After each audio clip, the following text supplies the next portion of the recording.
So, hello everybody, and good morning, good afternoon, good evening, wherever you are. And also hello to those who are joining us later than this live session on YouTube. Apologies in advance. It's a Saturday morning here and people have got machines out. Over that way, there are two people with chainsaws.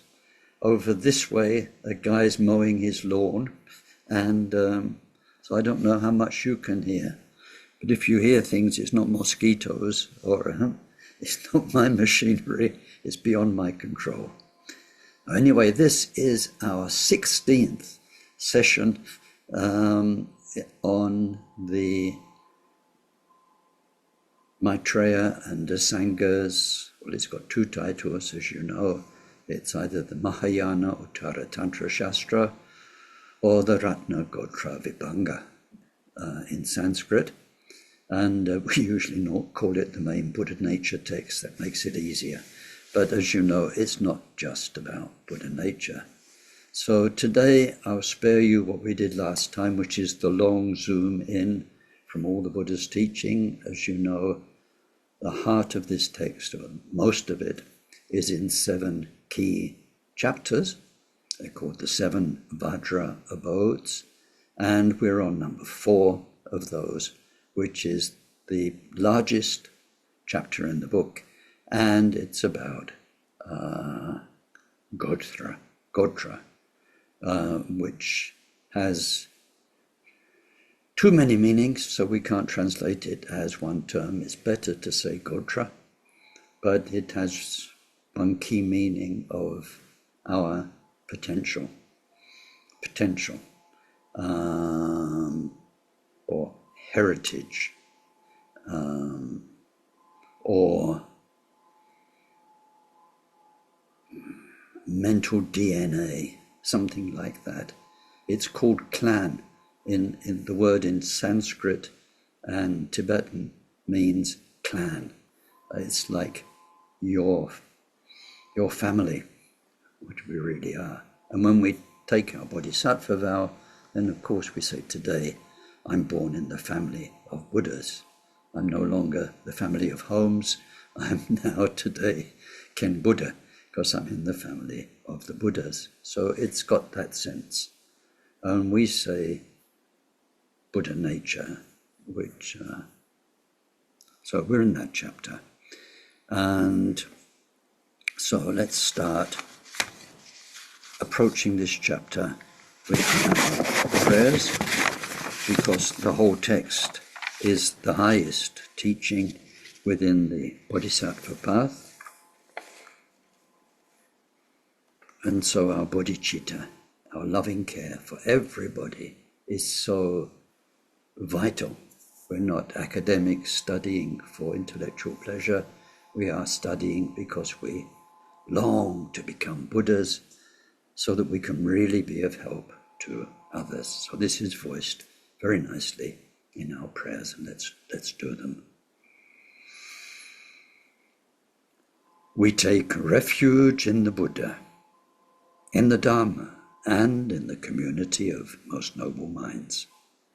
From this moment on, until we reach the very heart of enlightenment, through the practice of generosity and all 6 transcendent virtues, may we reach total awakening and every enlightened quality, to be able to truly help sentient beings who are so lost in samsara. May each and every being be well. May they live long, be healthy, be well provided for, have good friends, find respect, live in places of peace, places of plenty, and most of all, may they practice Dharma. May they each create the causes for such good circumstances to be their wealth in future lives. May they be free from suffering and from creating causes of future suffering. May they discover the natural, sacred well-being totally beyond suffering, and attain the great equanimity that's free of closeness or distance from anyone. Deyata shame shamavati shameta shatru kurim arajite karota kiorite jovati olayani bishuddha nimale malapanaye kukure kaka grase grasana umuki paramuki amuki shamedamane sawa graha pandanane grihitva sawa bhava pravadina vimukta marapasha Savidva Buddha Mudra Anukatita Sava Mare Butsarita Parishuddhe Biga Shantu Sava Mara Kamane.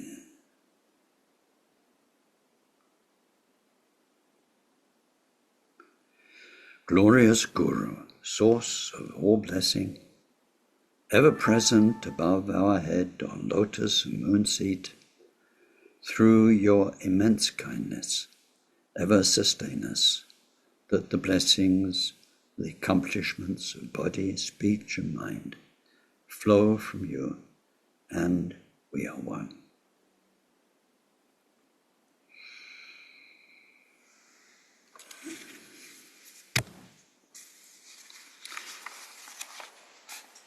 Yeah, so as I just mentioned, we're in this fourth chapter on Buddha nature, and it's in 3 sections, 3 key statements: all beings have it the same, and third, this makes a potential depending on how much or how little our Buddha nature is covered up. 3 statements, 10 detailed reflections, and then 9 examples.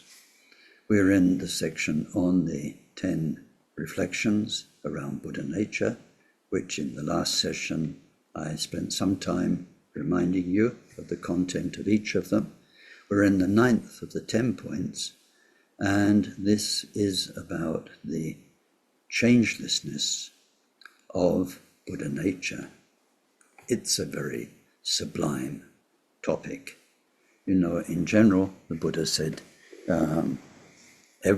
all composite phenomena, all compounded phenomena are impermanent. He didn't say, but he didn't. Depends, because it's translation into the English language. He didn't say everything is impermanent, but he did say everything is impermanent. So if in English it's everything one word, meaning vaguely everything without any exception, then he never said that. He said all compounded phenomena are impermanent. Compounded phenomena are things. So everything is impermanent. We have 2 exceptions that aren't permanent. Space, but space isn't a thing. If it was a thing, it wouldn't be space. Space is absence. And the other thing is, or not thing, the other, whatever, is Buddha nature. Buddha nature is, now here it's quite interesting, changeless. Changeless. So this is our 9th point, and in previous points, in these 10, we saw the Buddha nature is manifest differently in 3 phases: ordinary beings, great bodhisattvas, Buddhas. And so the changelessness is explained differently for each of those phases. And we're in the section that looks at changelessness while we are so-called ordinary beings. A better term, translation, might be individuals. You are somebody somewhere. an animal, a spirit, a human being, a deva, whatever it is, you are reborn into an existence with the faculties and the experiences that that sort of an existence has. So they're called ordinary beings, or reborn beings, or individuals. They aren't really individuals, but as far as they're concerned, they feel like an individual. So the Buddha's job is to point out that they're not so individual as they think they are. But anyway, that's another story. Here we're looking at the changelessness. It doesn't change. And the main vehicle to explain this is an analogy with the elements. And so it's an example, the elements. Now the point of an example is that it makes something easier to understand. So if you are familiar with the elements and the meaning of the elements in Buddhism, in ancient literature, then that will help you understand Buddha nature.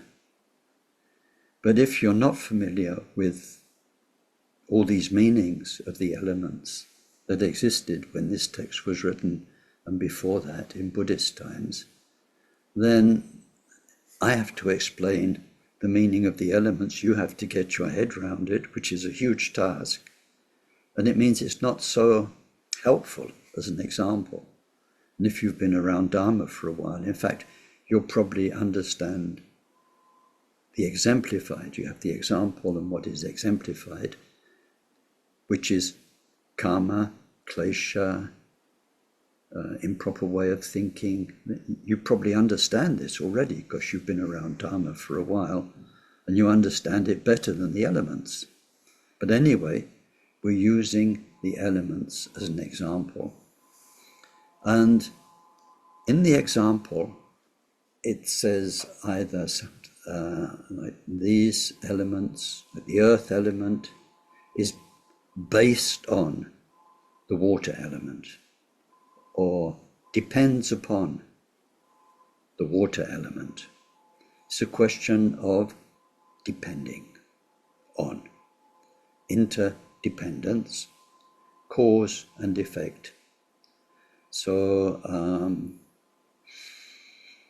it's like if you've got gunpowder, and I forget what goes into gunpowder, it's quite easy to make. You've got a few ingredients. If you've got gunpowder and then ignition, you strike a match, or you get a big flash, or if it's contained in something, you get an explosion. When things come together, the ignition and the explosive, then you get an explosion.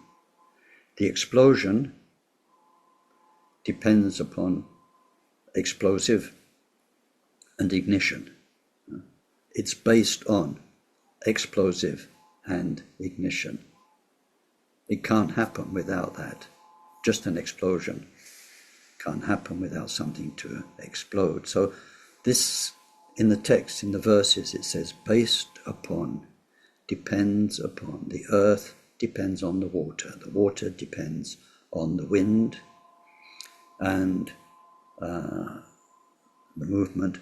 And so we explored that last time in terms of sort of physics, and the old, they're called atomists, who were in Greece, India, and so on at the time of Buddha, their idea of these 5 elements of every tiniest particle. So that was the example, and we're showing how there can only be this level because of that level. It depends on it. It arises from it. It's a result of the lower level. And that level, the lower level, in itself is a result of something else. Cause and effect, interdependence, are very important. This is what we are exemplifying through the elements. So You see, that's important to understand. And as we go through verse after verse, which is a bit laborious, because I think once you've got it, you've got it. We're looking at, there has to be this for that to happen. And if that happens, there must have been that causing it. So we're seeing that the aggregates, the elements, and the entrances, I think that makes 35 things altogether. The 5 aggregates and the 12 gates of perception and the 18 elements of consciousness, that makes 35. So those 35 we're talking about. Why? Why? Because that's what we are. That encompasses everything we are and that we experience. Just now, you are the 5 aggregates, that's your body and your senses and your ability to perceive, and also what we perceive as life, as other people. Whatever it is philosophically, it ends up as something we experience. Other people, life situations, everything. We're talking totally about our experience out there and in here. It's covered by that. So all of that is a result. It's like the earth element, which is the grossest, longest lasting of the elements. It's kind of the most solid and easiest to analyze and understand. All of that we're experiencing just now is based upon, depends upon our karma. But that karma is not now. We made that karma in a past life, and it remained latent in our stream of consciousness, and just now it's disappearing as it manifests as life's experience, moment after moment. So this experience that you are right now, this life, this moment, is based upon, it depends upon your past karma. Why did you do that karma?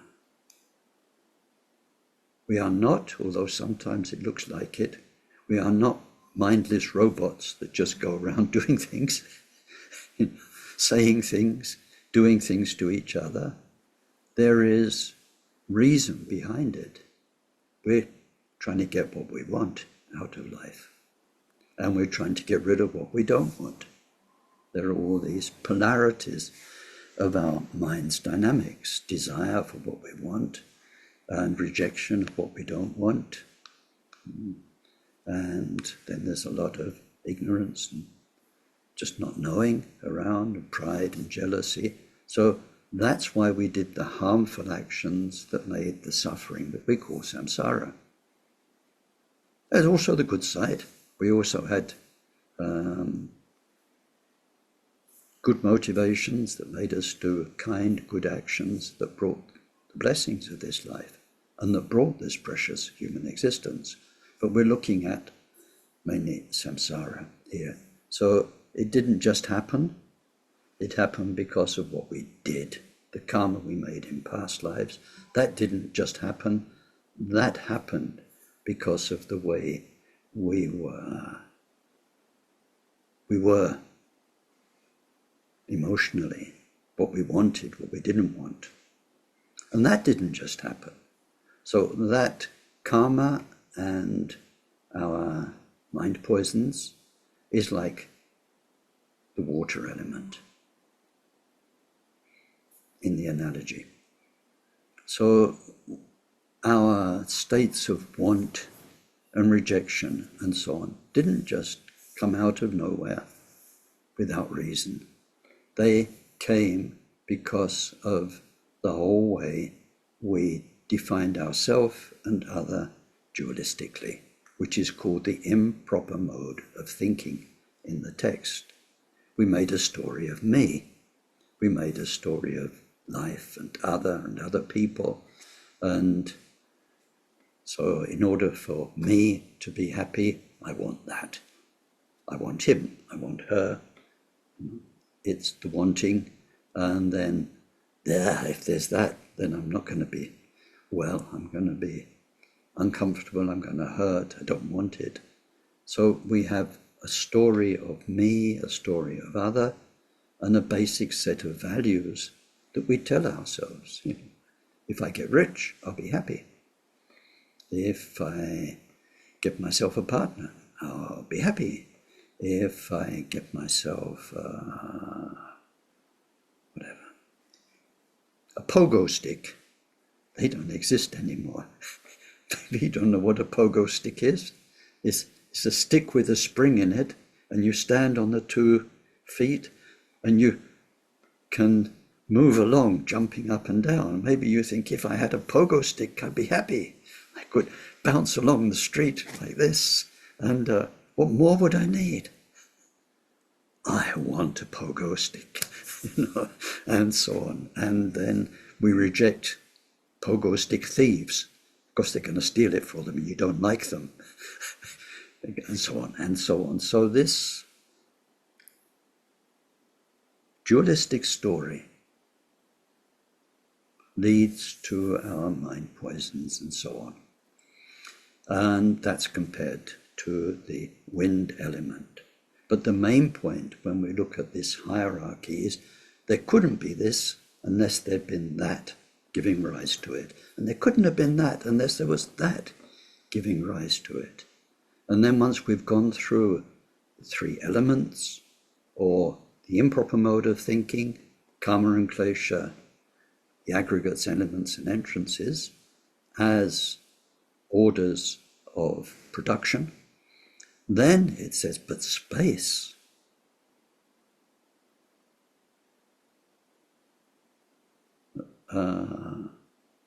doesn't need the others.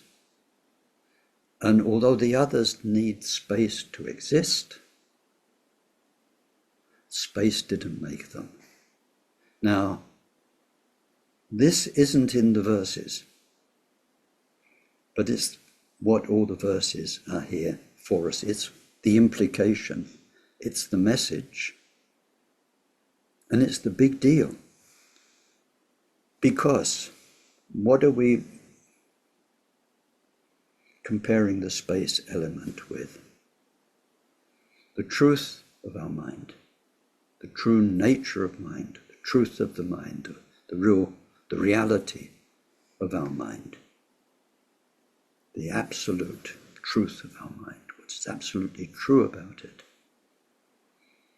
So we're saying that truth did not make the improper mode of thinking, the dualistic stories of me and other. So those dualistic stories are not based in the activity of the true nature of mind. Now, if we turn to other faiths, they've got a different story. God, they call the absolute nature God. And God is the creator who made us with a purpose, whatever it is, or a whole load of gods who create us. Or in some other faiths around Buddha's time, it's what today we call the universe. Say everything exists, but we don't experience everything all the time, all in the same moment. We experience this bit, then that bit. So causes and conditions help us experience. There are philosophies, they make a lot of sense. If we look at people, which reality are they in just now? Cup of coffee reality, falling in love reality, studying for a diploma reality, wondering about cutting my hair reality. Of all the possible realities, our mind at any one time is at this station, that station. There is the everything, So then you get all that, what we have in some schools of yoga and so on. We get the Prakrit and Purush and all of this describing the universe, which can give rise to these things, where the universe is in a way the creator. So although this is not said directly in the verses, we're not doing comparative. What Asanga's doing is not comparing his thought with other faiths like we do in very extensively in the Shunyata teachings. We go through, going back to Nagarjuna's time, all the main faiths around him at the time, showing how they've misunderstood this point. So we're not doing that in this text. We are just purely, and it's really the word, purely just looking at the true nature itself, this truth of our mind. And so we can do that, how can you say, in sort of the way I just described, which is a philosophical way. We can also do it in a yogic way, in a meditator's way, to say that when we look at our mind, we can see that my wanting this, my desire, is based on, we can see how it comes from our improper way of thinking, that I'm defining myself like this and that like that, and therefore that's why I want it. We can explore the sequencing. Some of it's easier than others. So, but when any of those things comes up in the truth of your mind, it's not the truth of your mind that made it happen. Right? And we see this when we meditate. You sit quietly. Does the quietness and the clear space, does that suddenly make your improper way of thinking? Does it make your desire or your anger? Is it the cause behind it? No. But the space of your mind is needed for the anger to manifest. Without space, nothing can happen. The space of mind, the pure nature of our mind, which is changeless, this is what we're saying in this point, which never changes, that pure nature of mind which never changes, allows, if we put it that way, makes it possible for a sequence of angry thoughts to come. They come out of nowhere, they distract the mind, and then they finish. All the time that clear space of mind has been there, but it's been added to by improper way of thinking, mind poisons, making karma, and then experiencing the results of karma. But this pure space of mind is not the cause making it happen. So it's not like a God who's doing it to you, who's given you this life, who's giving you these circumstances with God's own reason, or the universe, or in many ways, although it gets us on trickier ground, but I do want to mention this, it's not your guru doing your life to you either. And I'm a nosy person, and I would often overhear conversations in Samiling. Samiling was it's a very busy place. People tend to talk with each other about quite serious things in public, in corridors, in the tea room, and you can't help sometimes but overhear conversations. And you'd hear people blaming all their stuff on Rinpoche. They'd say on the teacher, they say, I don't know why he's doing this to me now. It must be so that whatever their busy minds think, that I learn this or I have to face this. But they've kind of got a picture as though their teacher is in a control room, kind of doing this and doing that. So just once or twice, I'd report back to Akon Rinpoche and say, so-and-so thinks you're doing this to them. Doing what? He's not got a clue what's going on. And then I explain, they're going like this, and this is happening, and they're thinking this. He said, oh yeah, kind of news to me. But in their mind, they're being done to, So it's maybe helpful because it gives them a mindset of, I have something to learn from this. I have some values to be noble to. From their point of view, it could be useful. But it's not the truth of what's going on. They've been put into a learning situation, and then that will bring all these things up. It's like when you do foundations, Mandro practice, you do the practice and automatically it brings things up. I'm sorry, I'm thinking of something, disgusting example. But years back in this house, we had a septic tank, a tank outside where all the shit goes.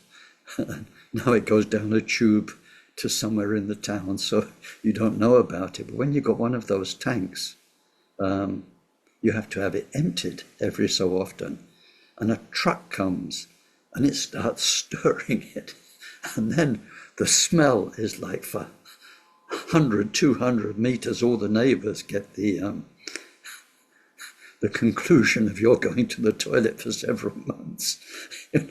Once you start stirring it, the smell comes up.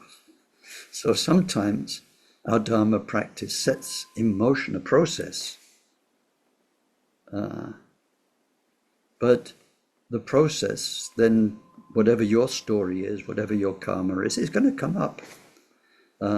But it doesn't mean the lineage and the practice itself is doing that. It's not the creator. This is the point behind all these verses. We don't need to struggle so much with earth, water, fire, and how do they correspond. It's just an example how some things do depend. It's all of the Buddha's teaching, interdependence. Everything is interdependence, cause and effect. But the root cause is not the true nature of mind. It's ignorance. And ignorance means very precisely ignoring the true nature of mind, which is peace, which is pure. When we ignore that, then our mind falls into duality, dualistic storytelling, and that leads to all the rest. But it is not because of, it's not caused by the pure nature of our mind.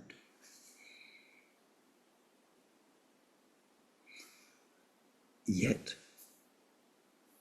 that space of mind is the theatre in which everything happens. It's the natural state. And so then the key point of this whole thing is that never changes. It never has, and it never will do. That's what this ninth point is about. The rest is just examples and pointing out interdependence. So there's a very,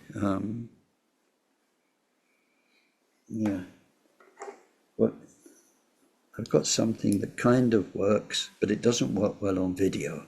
And I've done it before in other courses, and I love it, playing with my toys. So it's this, but the thing is, what I see is very vivid, and what you see through the camera is a bit pathetic. But let's see if, can you see, I've got a crystal in my hand, right?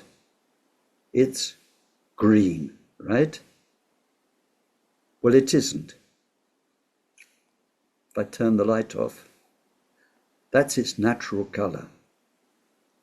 And it's like that all day long, day after day, day after day, day after day. But if I shine a light, then you can't see its true color, natural color. You see what fills it, green. And I could shine a red light or a blue light, then you'd see red, you'd see blue. But while the light's shining, you're only going to see green. Our mind in this phase, the phase of ordinary being, the phase of individual, reborn somewhere, absolutely non-stop aggregates, elements, entrances, those 35 components that never stop. It's like the light that doesn't stop shining. All the time we are in dualistic perception. Can be grosser, can be finer, but we're looking in this first phase where that never stops. We're looking at a phase in which we do not have direct, clear being of the true nature. And that's why in this phase, when it becomes part of a spiritual path, all of our work is getting rid of stuff. We're getting rid of stuff so that there is space, and so that the continuum of our relative consciousness is suspended enough. It's like turning the light off, turning the laser off, so that the true color of our mind can be experienced. So I wanted to give that general background explanation to this section, this part of section 9, and we've gone through a lot of the verses. So verse 56 on page 128. In a similar way, the aggregates, elements, and entrances are based on karma, action, and the defilements. Action and the defilements are always based on an erroneous way of using the mind. So even like good actions are based on a dualistic way of using the mind, which is erroneous. So when we talk about like karma, you have virtuous karma and unvirtuous karma, but both of those are called tainted karma. Sounds funny, but sort of tainted by badness, tainted by goodness, tainted nevertheless, because it's always dualistic. We do nice things to each other, we say kind words, we are helpful, and then the resulting karma is people are helpful to us, and they speak kindly to us. Dualistic cause, dualistic result. So there's virtue and non-virtue, but all of it's tainted. So action and defilements are always based on an erroneous way of using this mind. Verse 57, next page. This aberrant way, aberrant means it's lost direction. It's erred. It's a lovely word in English. E-double-R. It has erred, and it has lost its way. It has erred from the true nature of mind through ignorance. So this aberrant way of using the mind. And there, well, it's a translation. We had to translate what it says, is based upon the purity of the mind. Yet mind's true nature is based on none of all those other things. The erroneous way, the defilements, the karma, the aggregates, the elements. And so when it says based on in that verse, which is what it does say, it's the same word, but the meaning is different. It means it exists within, but it's not because of. It exists within, so it's based on, but not because of. In real terms, our mind, changelessly pure all the time. right now. So then what happens, like the green light in the crystal, happens within that, but it's not caused by it. That little crystal that I was holding up didn't cause the green light. But within that crystal, the green light colored it. So our mind is colored by dualistic split, dualistic thoughts, colored by anger and desire and stupidity and dullness. Our mind is colored by the perception we have through our 12 doors of perception, through the 18 elements of consciousness, and through the 5 aggregates that make up our particular body and mind. But the true nature of mind is not because of those or related to them. And as I said last week, when the true nature of mind is revealed, we won't see it, hear it, smell it, taste it, touch it. We won't think it. We won't emotionally feel it. It won't be a sensation inside our nervous system that comes and goes, that which is where we feel blissful, balanced, harmonious, and all the rest. All of those are coming and going phenomena. Page 132, verse 62. The nature of mind is like the space element. It has no causes, no conditions, nor these in any combination. It doesn't come into being, it doesn't abide, and it doesn't end. So the Buddha's teaching is that everything is caused by other things, and when there is the causation, the causality, things arise, they come into being, they abide, they stay as they are for a while, and then that reality comes to an end. That never happens with space, that never happens with Buddha nature. Nothing caused it. Which also means nothing you can do can cause it.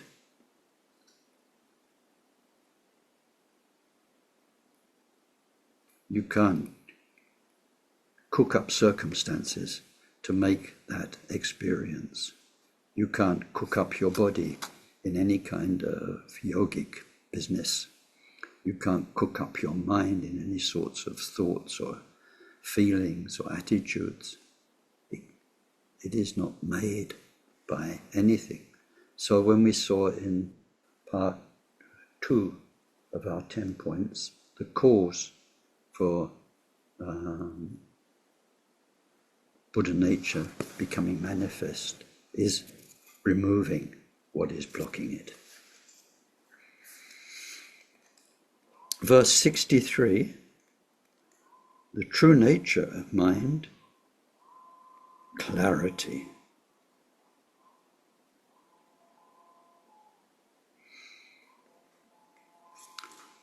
So if you pursue a very good meditation path like Mahamudra, and go through the foundations, and go through the shamatha, and go through the vipassana, and so on, then at one point the meaning of this word, clarity,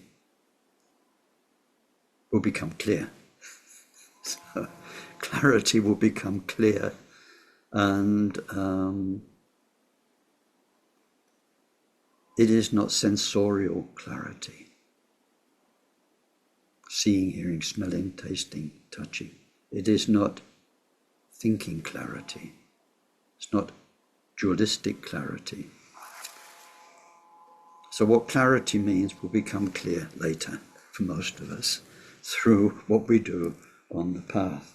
But this true nature of mind, clarity, is like space, unchanging, never defiled by desire and so on, the incidental ills which arise from an improper use of mind. Over the page 133, verse 64, it is not produced by the waters of karma, defilements, and so forth. It will not be burnt by the cruel fires of aging, sickness, and death.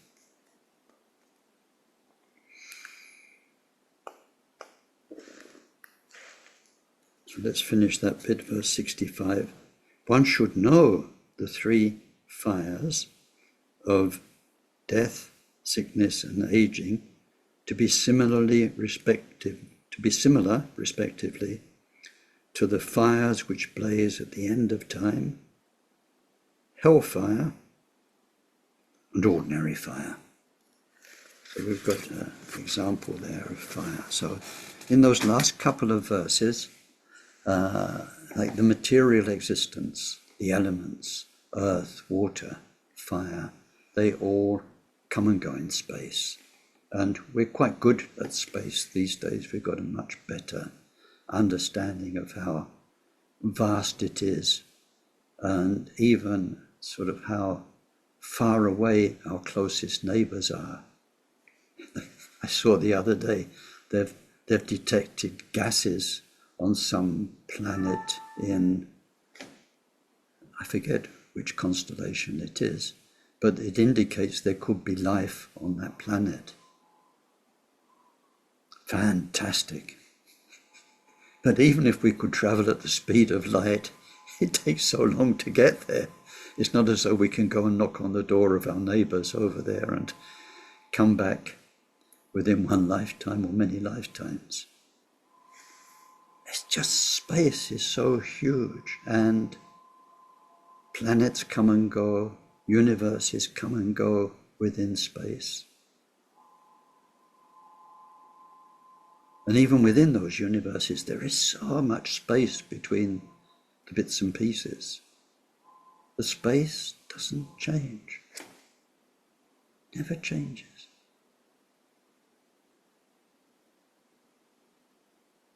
But then everything comes and goes within it and depends on there being space to be able to, how could the universe expand without space? It couldn't. But the space doesn't make it expand. Anyway, coming back, we're saying that, and then about the fire element, it gives these three examples. So the fire at the end of time is about the ancient accounts of how this world ends up in waves of destruction. There's the fire at the end of time is when the whole thing burns up, basically. You could see it in terms of our solar system. The sun's expanding and going to burn us all up in the end. So that's compared to death, the end of our life. And then fire at the end of time, because it's the end of our time. And sickness is compared to hellfire, because that's kind of an ongoing, very painful thing. And then aging, which is just our sort of gradual collapse bit by bit. That's compared to ordinary fire. So ordinary fire is ordinary. Hellfire is much worse, much more vivid. And then the fire at the end of time puts an end to everything. So that's just an analogy. It's not important. So now we've come to the end of this section about the changelessness of Buddha nature for ordinary beings like us, beings reborn as somebody somewhere. And one point behind it all is that throughout all that time of being an ordinary being, we have not had a clear, pure perception of Buddha nature. It's like in my crystal, lost my bits and pieces now. What did I do? Goodness knows, I've lost my laser. Oh, here it is. I live in such a mess. It's my name, whole mess. Some people here think it's not an English name. They think I'm Portuguese. So they say, Monsieur Holmes. So it sounds like Mr. Whole Mess, and it's very true. I live in a mess. I am a mess. Just trying to make it a delightful mess. So here we go. We're back here again with our green crystal.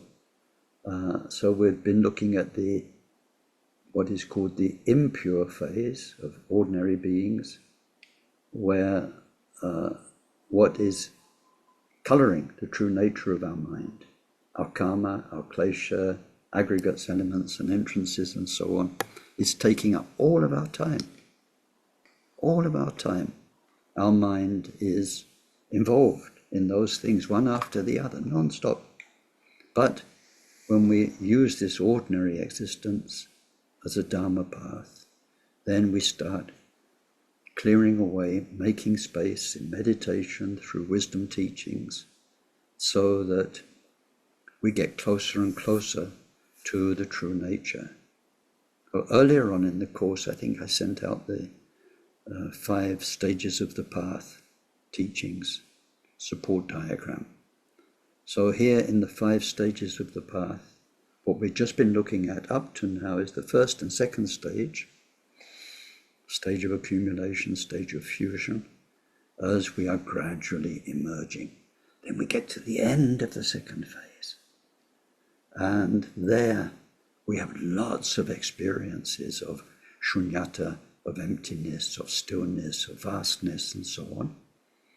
And I described it earlier in the course, that is like the light of dawn, where things have changed a lot. It was dark before in the night, but now the dawn light, we start to see things in a very, very different. We see more things. Our perspective, our understanding is vastly changed, all because of this light. But the sun hasn't come above the horizon yet. We haven't seen where the light of wisdom comes from. We haven't seen the source.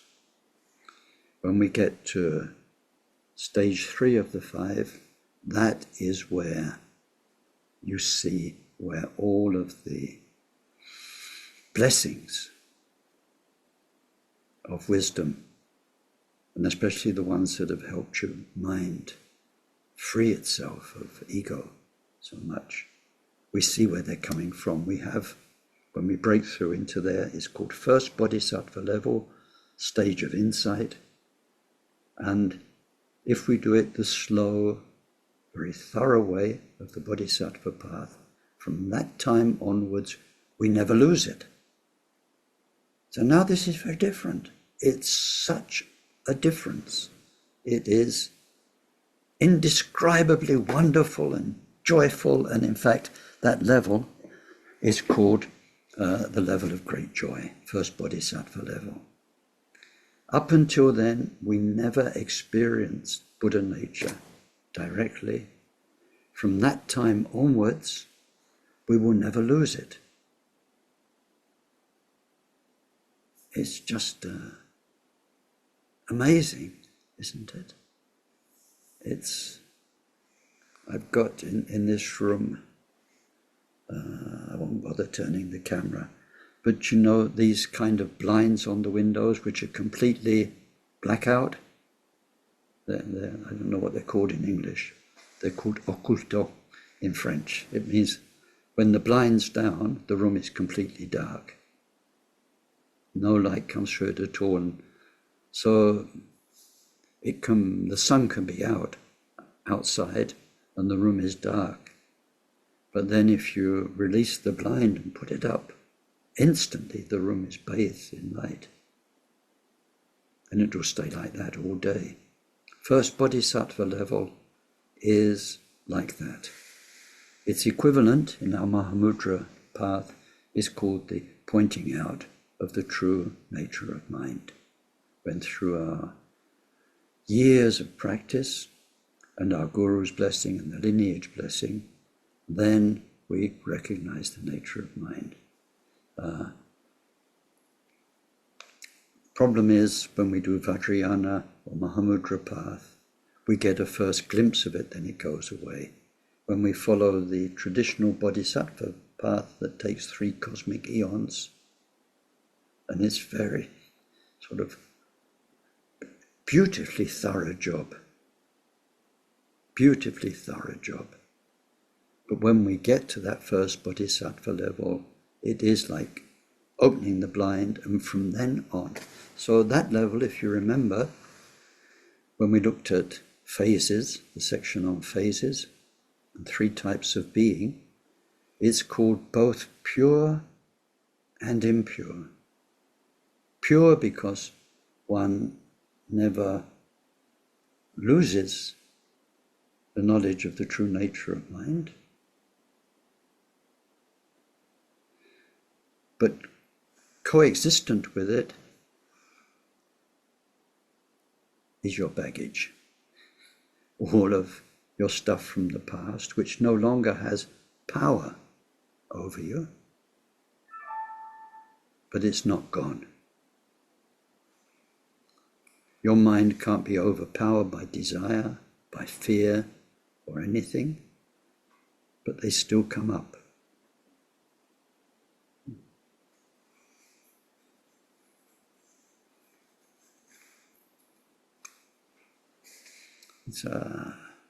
Don't think it was this course, but in one of the recent courses, I used donuts as an example, right?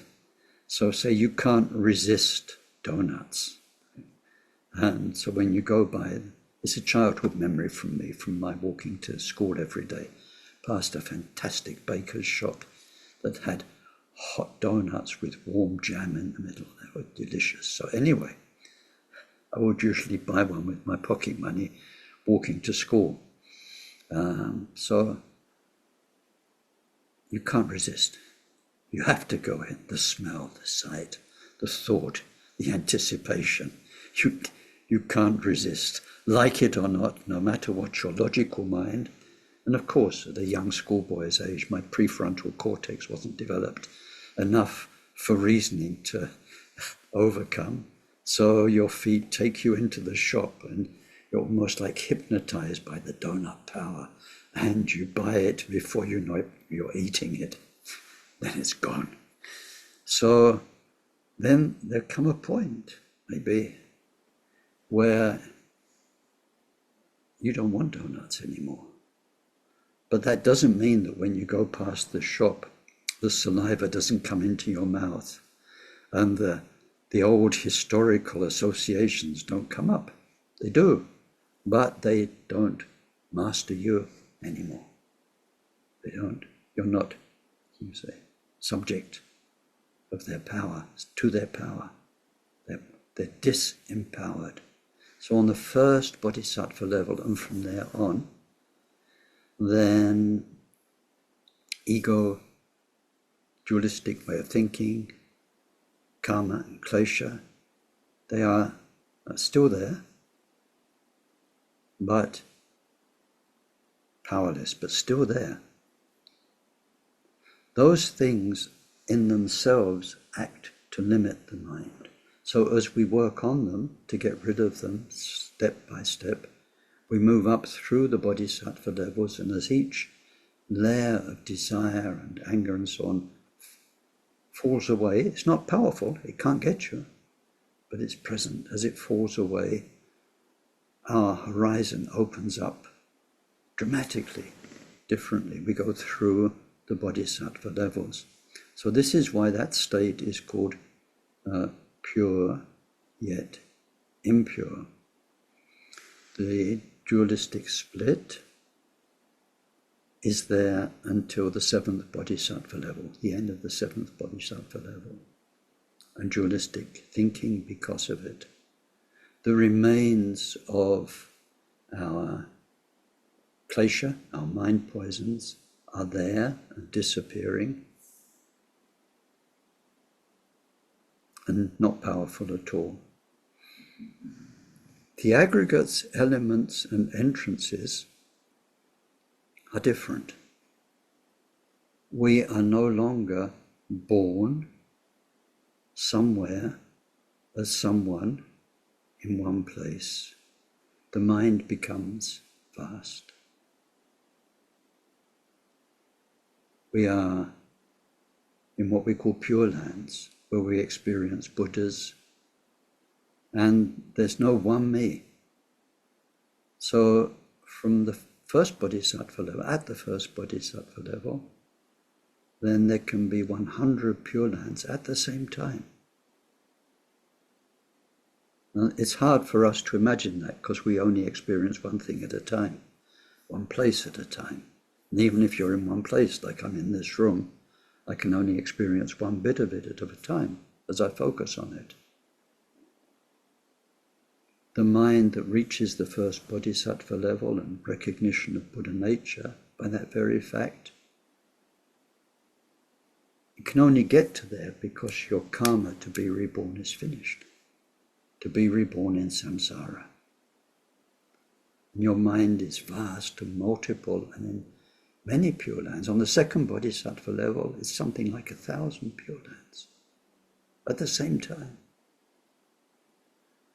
All the way up to Buddhahood, which is limitless and infinite. So this is the type of being that we're looking at in this section. And we are looking at the Buddha nature as being changeless, still there.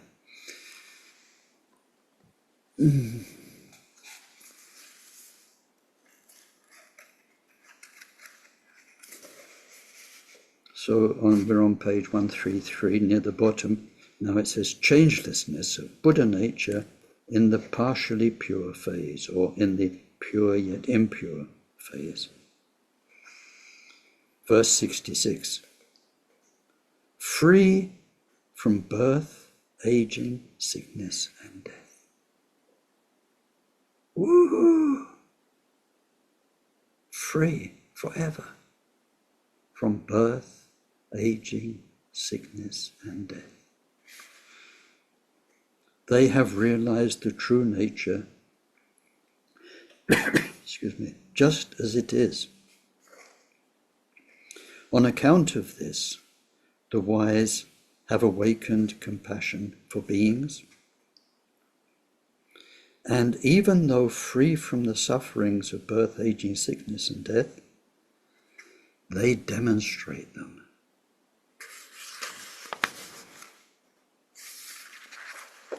So that's the master verse for this section, and the following verse, the verses that come afterwards, they unpack the meaning. But that's the point. These beings which are not obliged to be reborn by the power of their karma, that's been cleared up through the path up to that point. They have no need to be reborn, and their birth is not the same as ordinary beings' birth. Even though they don't need to be born, they manifest birth.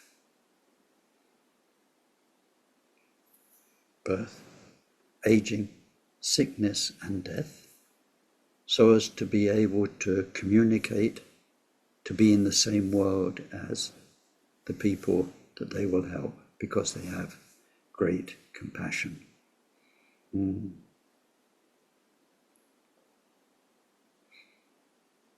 that's the point of this section. In one way, it will be a good point to stop and have a discussion now. And first thing I'd ask you is, how does that strike you? That, like in terms of real teachers, and our main example, Buddha Shakyamuni, we have the story, how he was born, how he grew up. He didn't have much sickness, but he did have sickness. He aged, and then his body ended. It was cremated. There were relics: birth, aging, sickness, and death. And then, although there are lots and lots of false, what they call reincarnate lamas and tulkus, there are some genuine ones still left, fortunately. And so with them, we're told that they've not been born because of karma, and they're not what they seem to be. So when we come through the following verses of this section, we'll see that their actual, how can you say, own existence, which they still have, they are still in their story, their stream of existence, and that won't be released until they are 100% Buddha, after the 10th bodhisattva level. They are still, how can you say, something, but what that something is hard for us to understand. So it says they have a body of light, not a material body like we have. And then their body of light is existing in many pure lands at the same time. Yet, to help the people they're connected with through the power of interconnection, they can be, in other people's eyes, reborn in their world. And this is what, when we make our prayers, our bodhisattva intentions, when we do our mundro and so on, this is what we are praying to happen. That even when we're free, we can manifest in the world of others to help them. See, beings aren't too bright. So if you've got a body of light dispersed over, let's say you're a second level bodhisattva, 1,000 pure lands, they can't quite see that. They can't quite experience it. And if you were saying, hello, and want to give you this teaching from your body of light, their minds are not sensitive enough to pick up the message. You'd be like the things we can't see with our eyes. We can't see infrared, ultraviolet.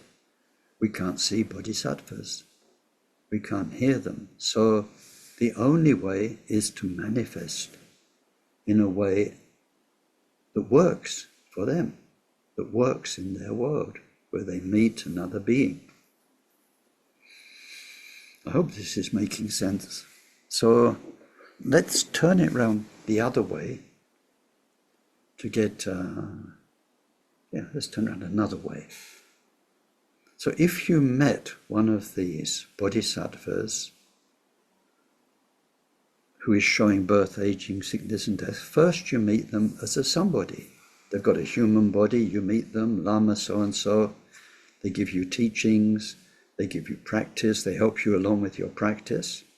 Then as you do your practice in your own mind becomes more subtle, then you start to realize how much more there is, and then your own perception can change, and you start seeing them as Chimrazik, as Tara, as whatever it is, in different forms.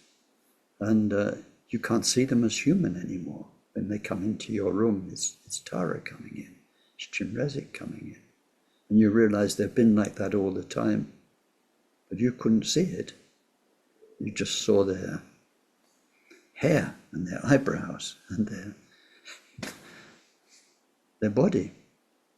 And you took them to the doctor because, or they took them to the dentist because they needed some dental work done. Yeah. If you're in a body, once you're in a body and you're reborn, those things are manifest. So understanding this is, can't just say it's not easy. It's not really possible with the sort of mind and experience that ordinary beings have. But as our own mind lightens up, loosens up, especially through meditation, then it just becomes more and more obvious, actually. But in terms of words to ordinary people, it's hard. It's hard to describe. And I've told stories many times of how people perceive 16th Karmapa so differently, so severally. And at one and the same time, people could hear him talking in different languages, and so on.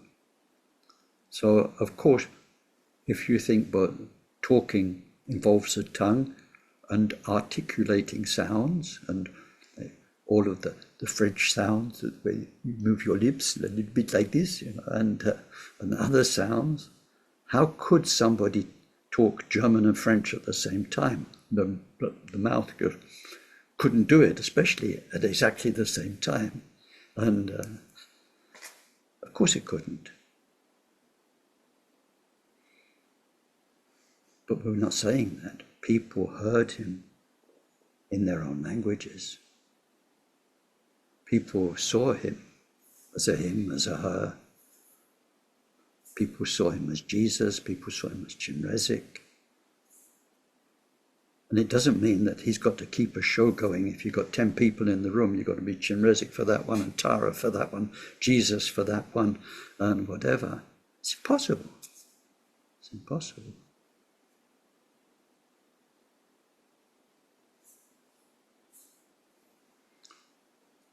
So it's always interesting when we see these texts.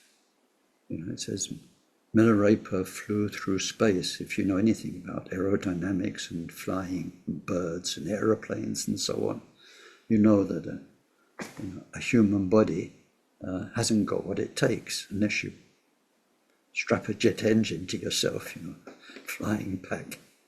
You can't. It doesn't say that. It says people saw him flying in space.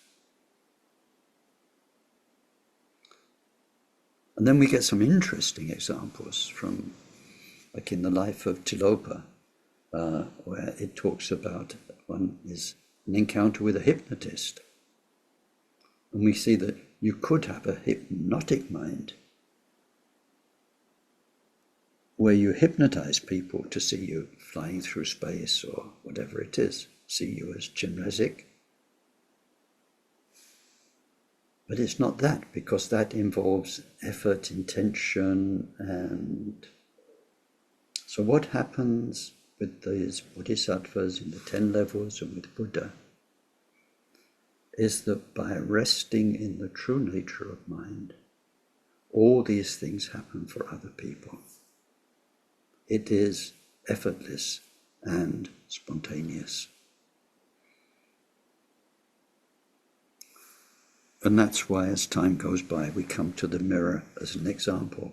The mirror reflects everyone. If you have a big hall with one wall that's a mirror, then everyone sees a different reflection in it.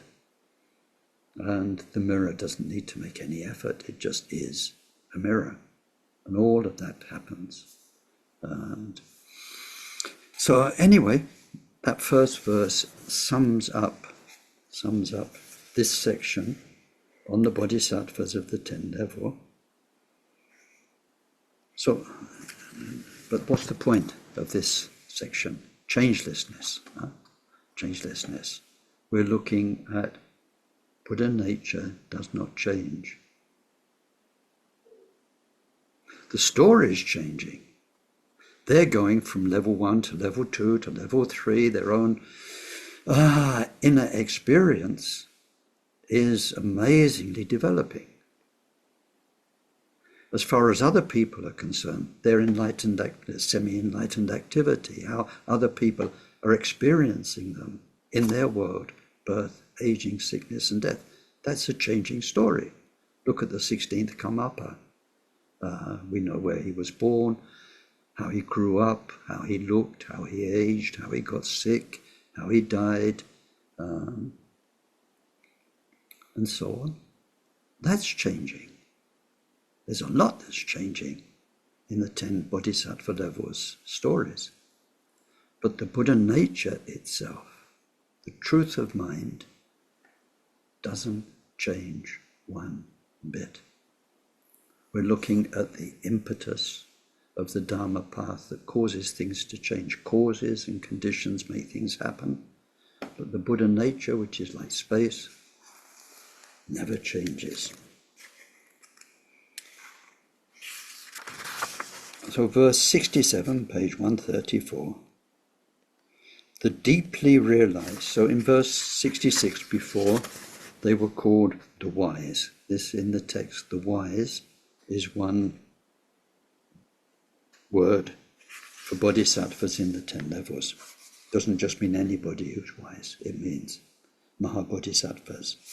Verse 67, they're called the deeply realized, have radically removed the sufferings of aging, sickness, and death. They are without them because their birth is not brought about by karma and what is defiled.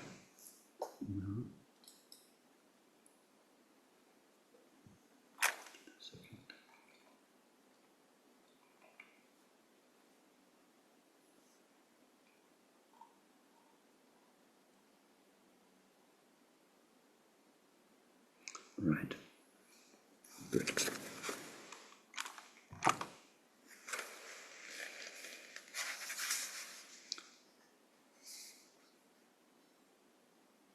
Yeah, so that's okay. It says their birth, and it means their body. Now,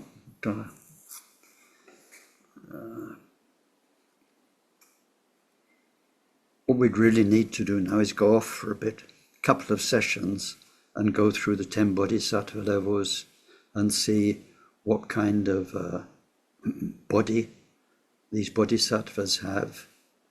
They exist in many pure lands at the same time, in 1 second, but they have a base. There's a lot to understand, a lot to look at, and wonderful teachings, and they're in Gampopa, in 10 bodhisattva levels. So in Gampopa's books, they're there. But they are born. They don't have the sufferings of birth. Yeah, sorry, I can see the suggestion, go through the 10 bodhisattva levels. No, it's kind of too much. It's a teaching in its own right. It needs to be given. It needs to be done justice.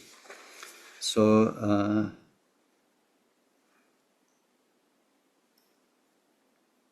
they are born into the next level of wisdom, I suppose that's the best way. Clarity. The clarity gets clearer. So the birth is like a growing up into the next level, but there is no suffering of birth. Remember, it says in verse 67, the deeply realized have radically removed the sufferings of aging, sickness, and death, which come through birth. They don't suffer. They don't suffer. When you're reborn in the 3rd bodhisattva level, there's no mummy, there's no pains. You won't come into the 3rd bodhisattva level crying and screaming and needing some help. But it's birth in the sense of you are in a dimension, you are in a body of love and wisdom that you weren't in before. Something that wasn't there before comes into being for you. So there is birth, but there's none of the sufferings of birth, aging, sickness, and death. And they got there because they removed karma and the defilements, the mind poisons that cause karma. They're gone. They're gone. Since, now over the page 135, verse 68, since they've seen the truth just as it is, which is the big difference between them and what we've been looking at so far.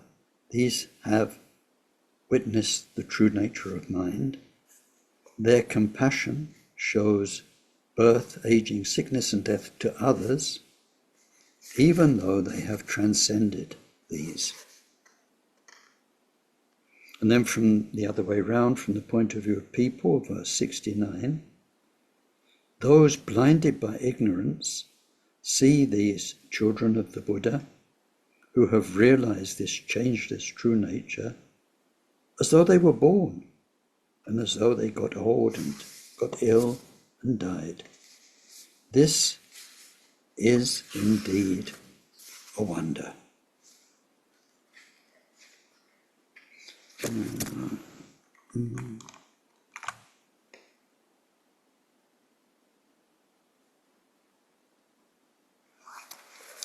Now what happens from here, still in this same section,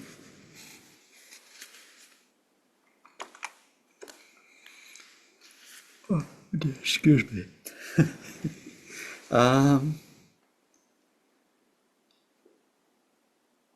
The first verse was the key verse. It gave us the whole point of this section. The couple of verses we just did also applied to all the 10 bodhisattva levels. And now, next verse, the next verse, and the next verse, we're going to be more specific about all the bodhisattvas, levels 1 through 7, levels 8, level 8, 9 and levels 9 and 10, 10th level. There are some specific things to know about these who are both pure and impure as far as Buddha nature realization is concerned. So maybe that's a good place to stop today.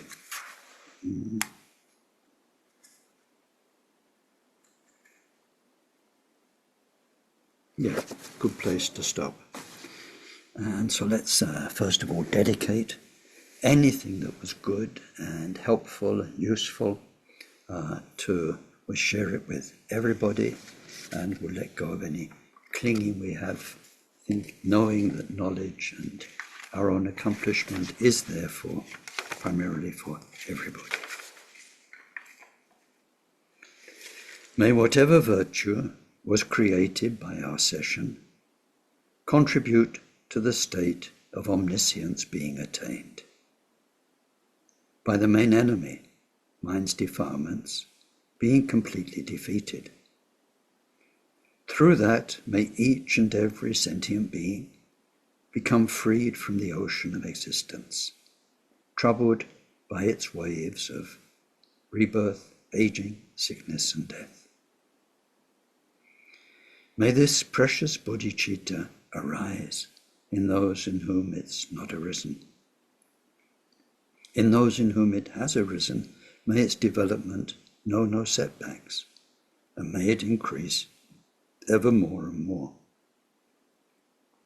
Through this virtue, may we quickly achieve Mahamudra and establish every single sentient being in that same accomplishment.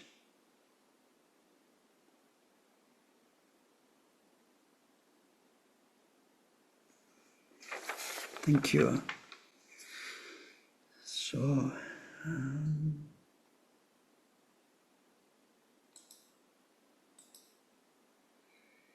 over to you, and do my best. It is not an easy section to answer questions on, but I'll do my best. Hi, Ken. Hello. Yeah. Hello, yeah. Yeah. I just missed that part when you talked about the body of light. Can a bodhisattva on the 10th level manifest the body of light? No, they are. They are. For themselves, they are a body of light. How they manifest to other people depends on the other person's needs. Yeah. Okay. But from first bodhisattva level onwards, one is a body of light. The meat and bones reincarnation body story is finished. So what we have to remember is that in these teachings, we are looking at teachings within the classic Mahayana teachings about the bodhisattva path that takes 3 cosmic eons. We are not looking at Vajrayana. Vajrayana makes this very clear story more complicated.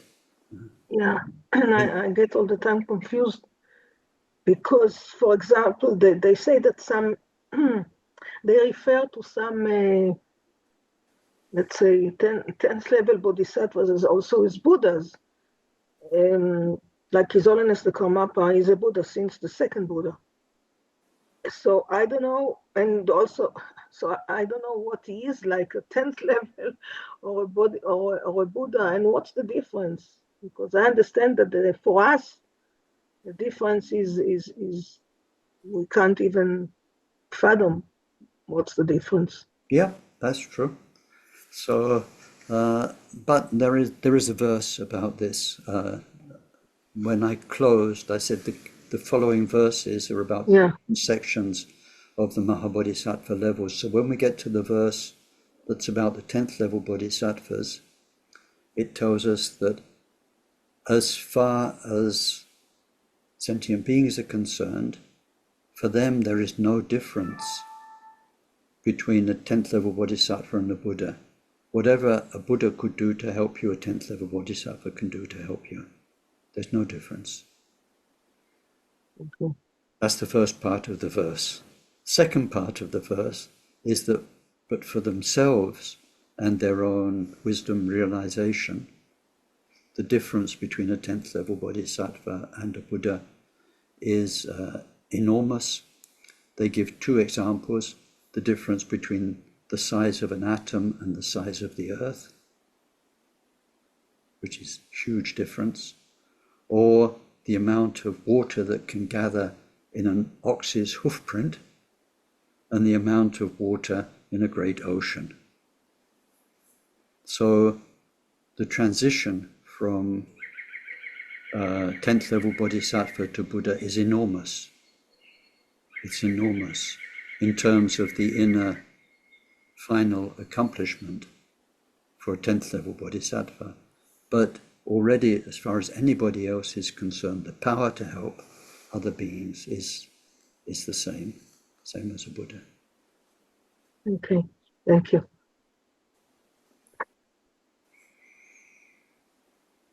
And then also the word Buddha, when we get into, how can you say, well, Abhidharma, really. In the Abhidharma text, then the word Buddha is used in quite different ways, because it simply means awakened ones. So in the scriptures, for what we usually think of in the West as Buddhas, like Shakyamuni, they put a lot of adjectives in front of it. Absolutely pure, totally perfect, fully enlightened Buddha. It's like 100% in all areas. Otherwise, sometimes first level bodhisattvas are also called Buddhas. And then within the Shravaka path, those who've reached the end of their path, they're also called Buddhas because they have become free and awakened in a way. So the use of the word Buddha in scriptures is not quite so straightforward as we might hope it would be. And so that means when you're studying, like in my studies, you often have to ask, what does Buddha mean in this case? And I think one of the most vivid examples I've seen is in Zen stories, because you get a story of a certain master, and then whatever the story is, after that he was enlightened. Great. Then he goes and gets into trouble somewhere else and gets, I thought he was enlightened. What happened there? But of course it's going from stage to stage of awakening. So it says he awakened, and you can awaken brilliantly, but there's still more awakenings to come. So when in all the Tibetan texts, usually there's so many things before the word Buddha, absolutely, totally, perfectly, purely Buddha. It's very clear. We're talking about the end of the line, can't go any further.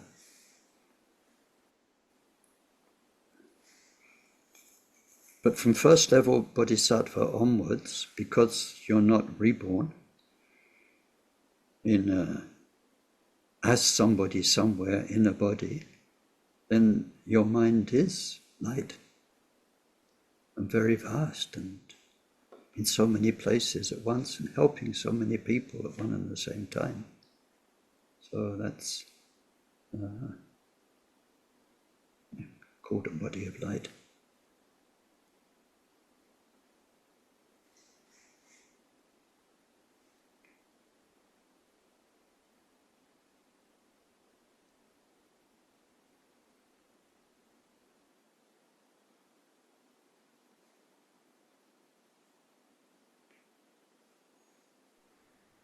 Ken, I just wanted to check my understanding.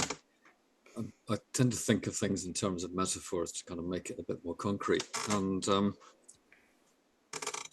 just thinking about the difference between like the ordinary being state as being a bit like people swept up in a river just being carried down the stream. Some people can swim a bit around the current, but most can't, in terms of like the stream of birth, aging, sickness, death, so on.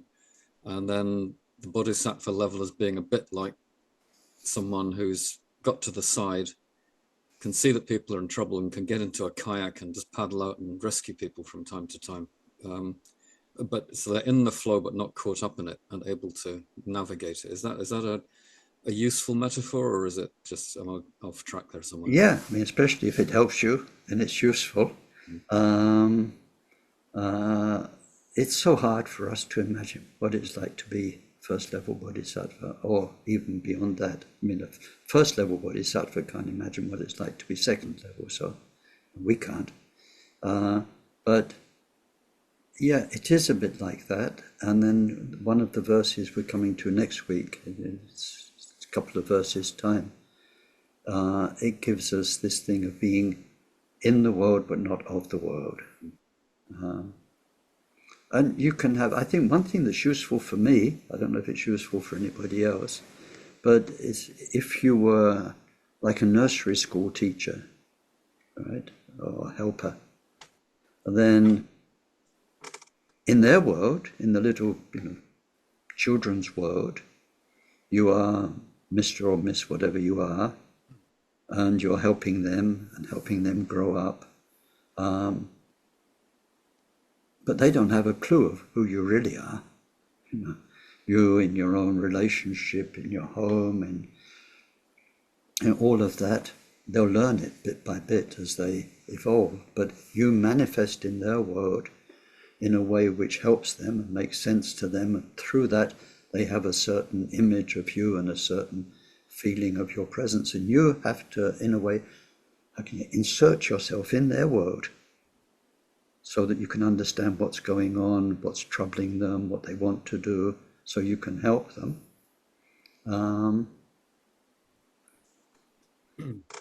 But you don't become like them. You keep, your sanity and your intelligence throughout, even though you can manifest in their world in a way which is helpful for them and within the limits of what they can do.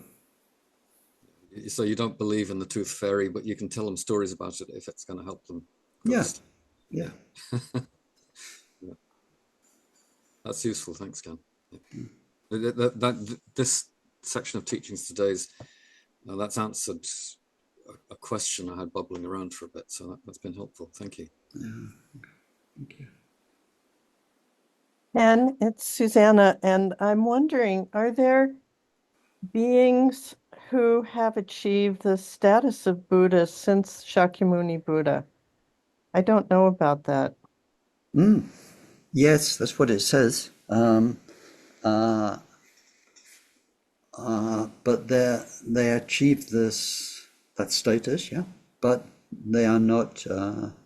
They don't need to be active in our world because Shakyamuni already came and he turned the wheel of Dharma, gave us all the teachings. So they don't need to turn it again in that sense.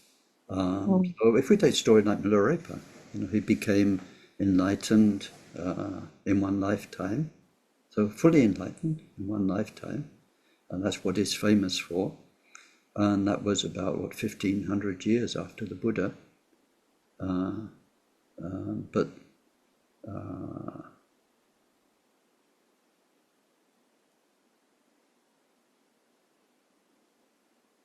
without the vision of multidimensionality, it's not easy to describe, because we think if somebody say if I became Buddha tomorrow, right, we'd expect my activity to be wherever it will be, on Zoom in France, on this planet.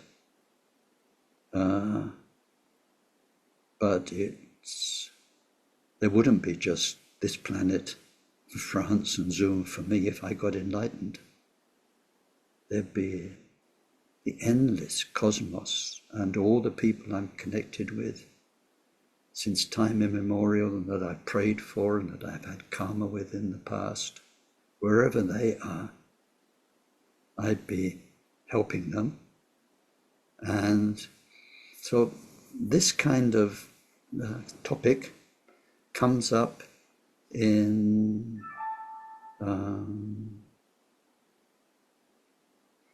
what is mainly chapter 5, next chapter, about enlightenment and the three kayas and how they work. How when you become enlightened, you get the three kayas, and how you help. Your Sambhoga kaya helps bodhisattvas in the 10 level, and your Nimana kayas help beings who are still in existence. There we explore it more than here. Here we're looking at the basic nature of mind in chapter 4. Mm. Thank you. Mm-hmm.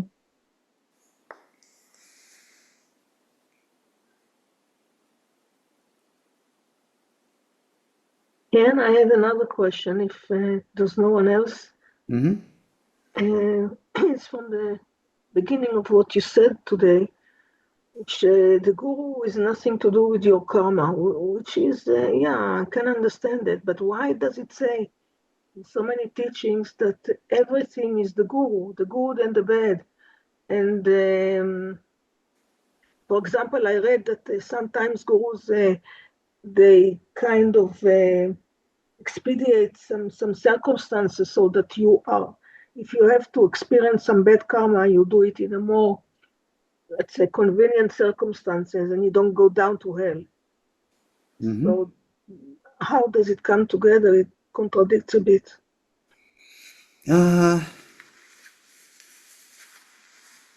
Yes, true. It doesn't contradict. It's just that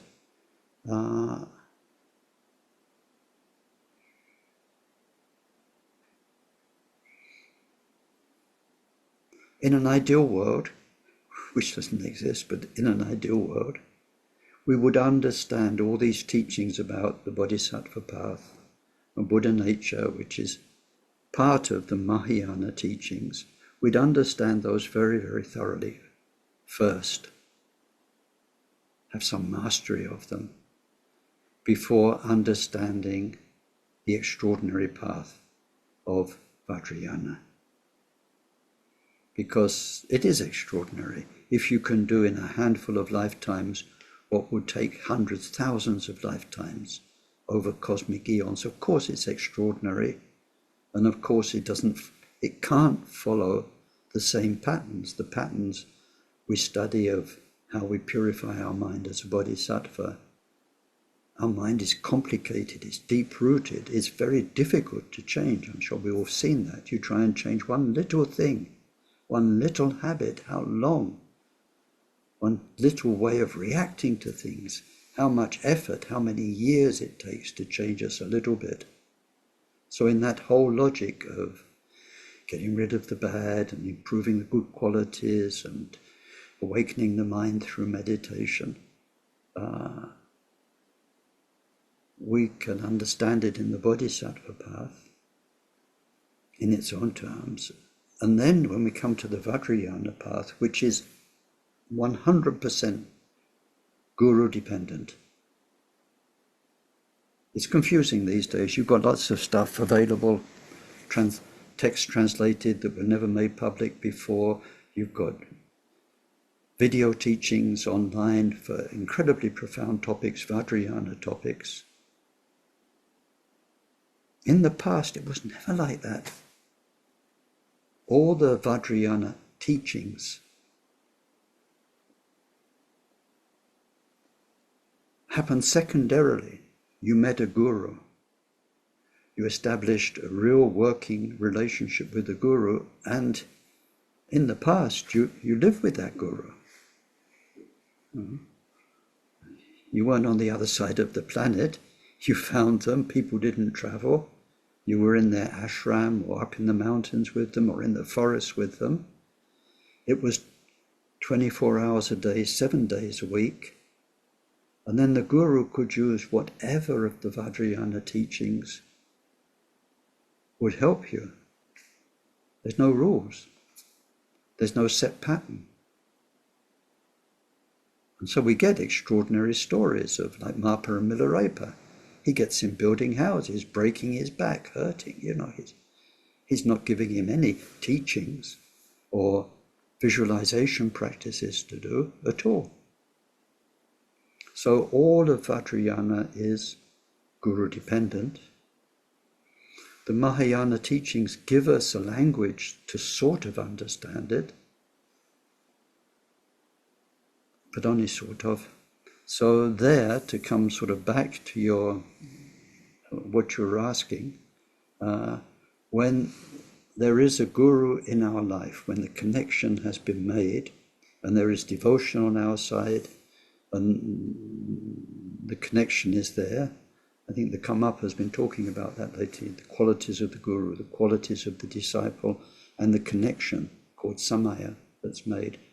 When that's there, then that rearranges our karma so that things happen in a doable way, and that whatever heavy karma we've got to come up can come up, for instance, in bodhisattva practice, or can come up in this life experience, hell birth karma, spirit birth karma, and so on, can be worked with in this human life with Vajrayana methods.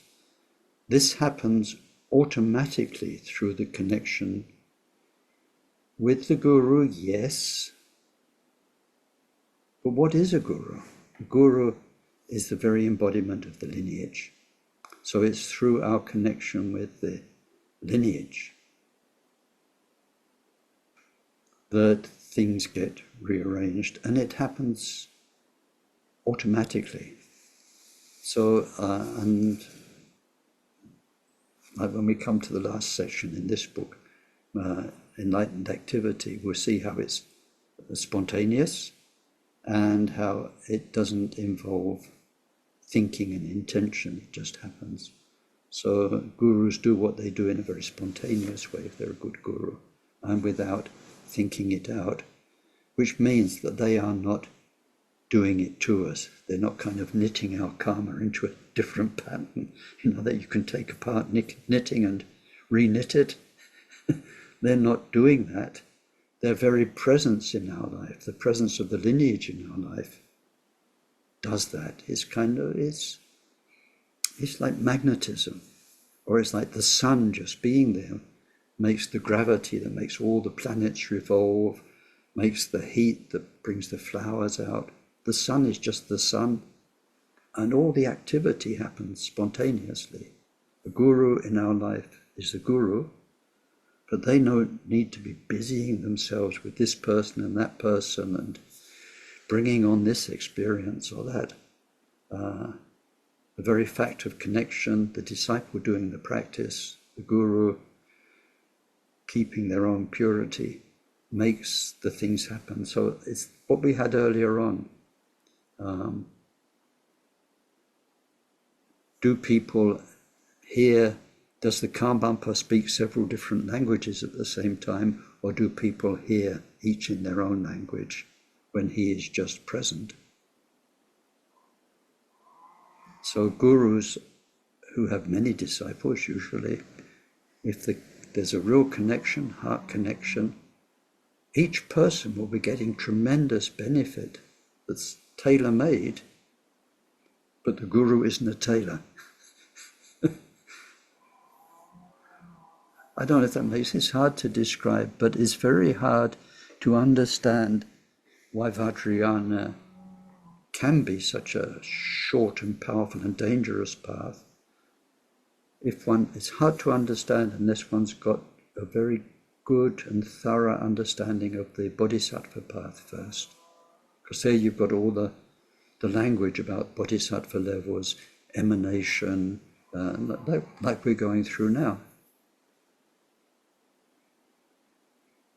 And which is why Buddha nature teachings are the third and final turning of the wheel of Dharma.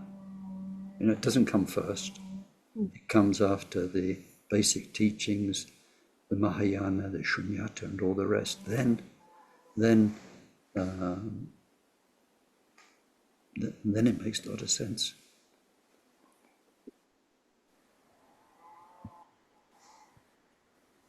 Yeah, I have the.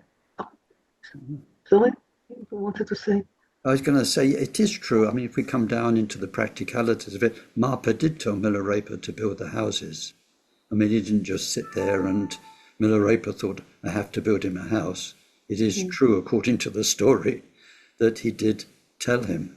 And when there's that proximity, which is 24 hours a day, 7 days a week proximity, then the guru-disciple story, it does take on other dimensions. But and that's how it was in the past. But these days we have Vajrayana teachings, Vajrayana practices. People have gurus, but they see their guru a few days, once a year, once every couple of months for a little bit of advice. It's not like living as a handful of 20 people together all day long.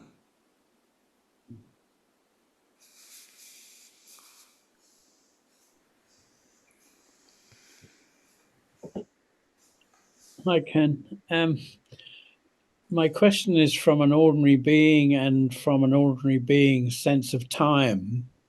So maybe the whole thing is irrelevant. But the question is, once you've attained the first level of bodhisattva level, do they give indications of how long it may take to get from the first level to Buddhahood, or even from first level to second level to third level, and so on? Or is this question totally irrelevant? No.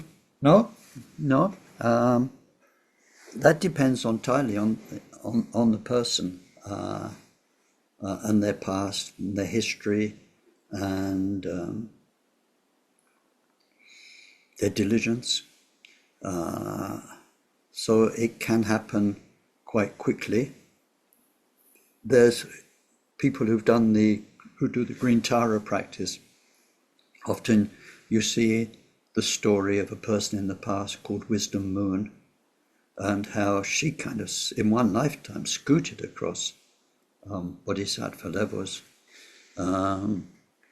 through her own devotion and diligent practice. In some teachings about the three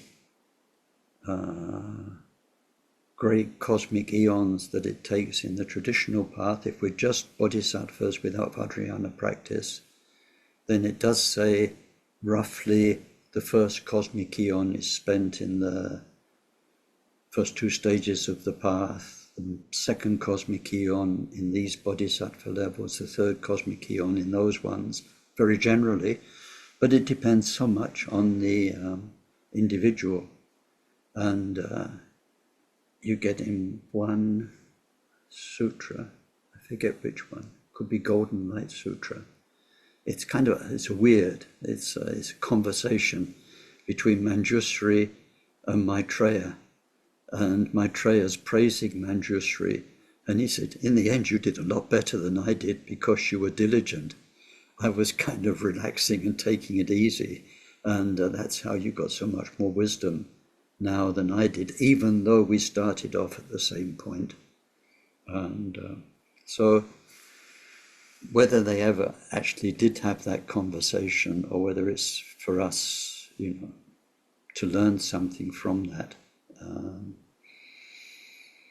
what they represent as two bodhisattvas, Maitreya and Manjushri, loving kindness, how quickly just loving kindness and compassion can move you on, how quickly wisdom can move you on. And did the people who compiled that sutra want to pass their own message and so on? It gets really tricky when you look back into the historicity of sutras and so on. But there aren't fixed speeds. There aren't fixed speeds. Okay, thanks.